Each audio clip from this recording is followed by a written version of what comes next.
we should probably talk about the Boise State game. Sorry. Let's briefly talk about that. Okay. I'm not going. Steve, are you going to go? Nope, watching on TV. Know where my seat's at right now. Okay, perfect. I'm very happy for you. Here's my general thoughts is, and I think this is where I'm going to go in terms of writing wise, and I think we talked about this a little bit last week. This game is almost a referendum on the fact that we have poured money into this football program, right?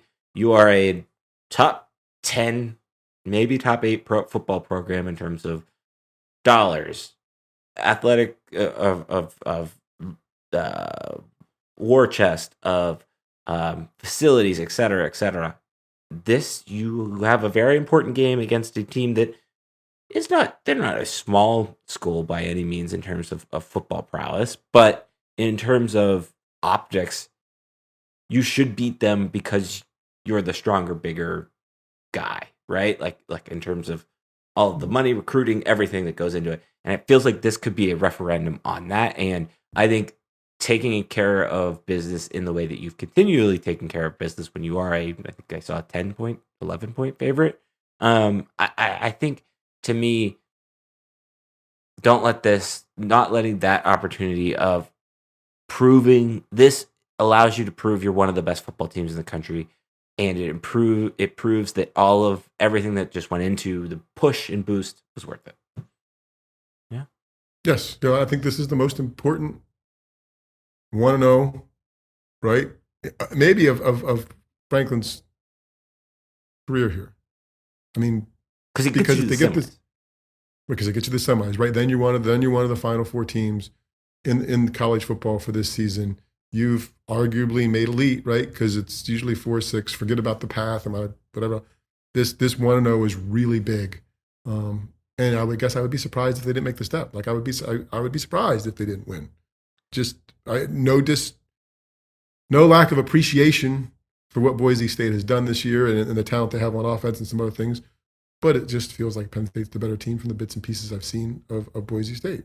And I feel like obviously a lot of that is related into and around Ashton Genty, right? Like he's a Heisman candidate for a reason, a Heisman finalist for a reason.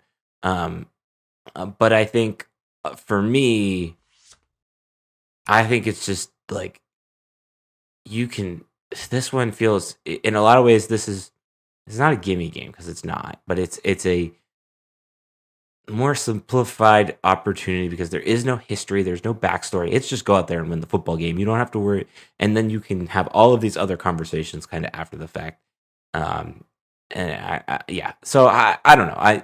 I feel good about their chances. I feel similarly to how I felt about SMU. I didn't know how close of a game it was going to be, but I don't think it was going to be an easy game. It proved to be wrong. Maybe I'm hopeful that I'm wrong again this time around. I feel like, I don't know. I just think this is I feel like other thing that kind of you can kind of see and feel almost, and it's hard to put your finger on this.